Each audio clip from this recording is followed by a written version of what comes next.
Selamat bergabung kembali bersama dengan channel MJO Podcast, dan di sini telah hadir pakar properti Indonesia Bapak Matius Yusuf. Nah, kita akan berbincang-bincang tentang properti. Kita akan dapatkan tips-tips yang menarik dari Pak Matius Yusuf tentang properti Indonesia khususnya, Pak. Nah, Pak, jadi ada pertanyaan menarik nih, Pak. Saya perhatikan sales di Jabodetabek nih, Pak, sales properti khususnya. Jadi ini kelihatan tren sudah mulai naik, Pak. Apalagi saya lihat penjualan dari Trinity Land, Pak, khususnya, Pak. Ini penjualannya sangat bagus sekali ya, Pak ya. Nah, menurut Bapak nih, Pak, dengan kondisi saat ini, Pak, oke, ini kan fokusnya di Jabodetabek, Pak. Nah, ya, kalau di daerah-daerah lain nih, Pak, kira-kira tempat mana lagi, Pak? Kota-kota mana, Pak, yang kira-kira menurut Bapak itu layak untuk investasi properti, Pak? Pertanyaannya bagus banget.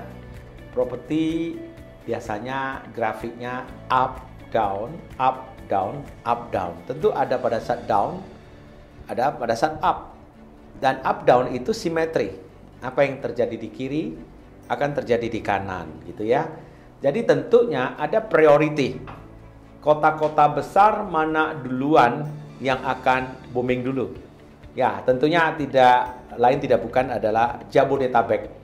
Karena Jakarta dulu pasti booming, Bodetabek, Bogor, ya.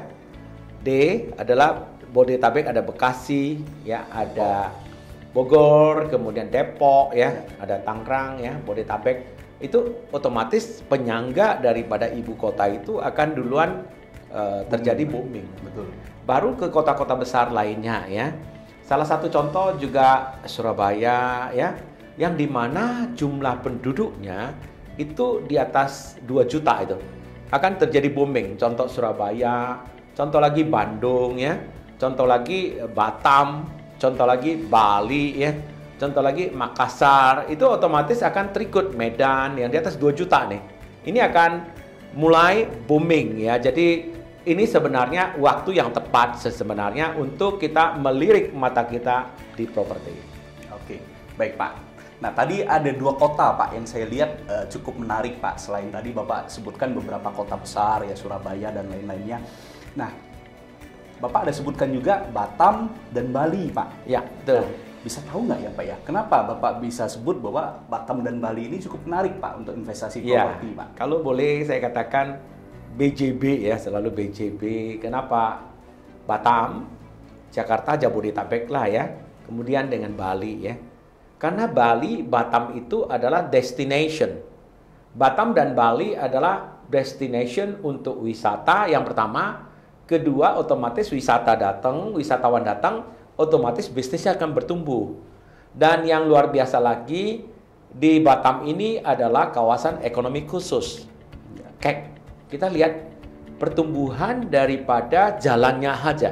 Jalan saja yang ada di Batam sudah mulai dilebarnya, hampir seluruh kota itu terjamak oleh perlebaran jalan. Tentunya ekonomi itu bisa menyambung dari satu tempat ke tempat yang lain. Tentu adalah kita melihat yang disebut dengan fasilitas jalannya dulu. Itu infrastruktur. Infrastruktur yang mendukung. Jalannya besar-besar, tentu ada bisnis besar, dan kemudian kita lihat lapangan terbangnya juga. Lapangan terbang itu banyak nggak? Ya, traffic yang dari luar negeri maupun dalam negeri banyak nggak? Nyatanya saya lihat di Batam itu luar biasa, ya. Dari Singapura pakai ferry, Malaysia pakai ferry, kemudian dari Singapura, dari kota-kota lainnya, misalnya contoh nih dari China, ya, dari kota-kota besar akan masuk di Batam. Jadi ini merupakan salah satu kehebatan. Begitu juga di Bali, ya. Bali itu dari seluruh dunia juga datang, ya. Dan apalagi sekarang kita lihat ada G20, ya. G20 di November ini akan dahsyat sekali, ya. Jadi 2 kota ini boleh dilirik, pengembangannya akan luar biasa. Oke. Perkembangan propertinya akan luar biasa. Oke, Pak, itu pengaruh nggak, Pak, dengan turis, Pak?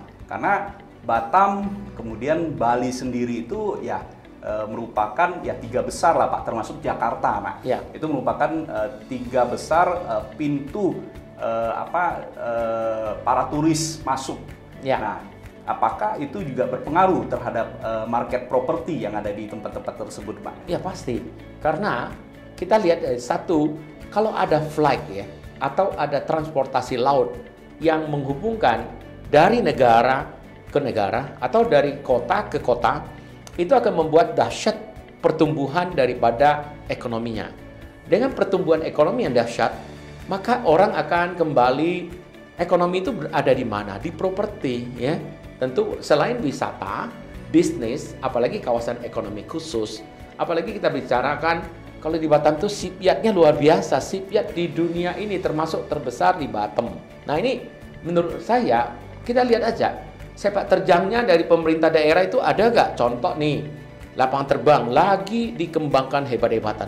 Nah salah satu hanggar daripada maskapai terbesar di Indonesia ya, saat ini adalah Lion.